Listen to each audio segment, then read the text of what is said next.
నీ అయ్యేమైనా బండి పెట్టినానే జప్పున పోయి జప్పున రావడానికి ఉన్నదే ఒక డొక్కు సైకిల్ గది కూడా మూలకే బండే. ఈడ మూలకు పడ్డ మనుషులకేం దిక్కులేదు, ఇంకా సైకిళ్ళకి అయితాందా? లోపలేం లేదు డొల్లా.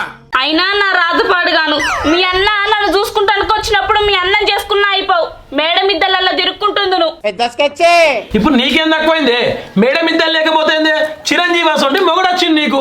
దానికి ఆ పేస్ కార్డుకు మనం ఇచ్చే వాల్యూ ఎంత అండి? అది మంచిగా చూసుకొని మురవక ఎందుకు రంది పడతావు ఊకే? అబ్బో చిరంజీవి అంటే చిరంజీవి, ఈ అందం గల మొక్కన్న ఆయనతో పోల్చుకుంటావా? ఇంకోసారి పోల్చుకోకు, ఆయన ఇలువ తక్కువ అవుతుంది. నా ముఖానికి ఏం తక్కువ కానీ ఎంతసేపు వండుతావే? తొందర వండు పో. వండితే నాగరాదు. ఇగో వదిన వాళ్ళు వస్తారు పొలం కాడికి, వాళ్ళ తెరువుకైతే పోవద్దు. వాళ్ళ పని వాళ్ళదే, మన పని మనదే. వాళ్ళ జోలికైతే అస్సలు పోదు, ముందే చెప్తానా. రాణి నేత ముందే చెప్తానా, అది నా జోలికి రానంతసేపు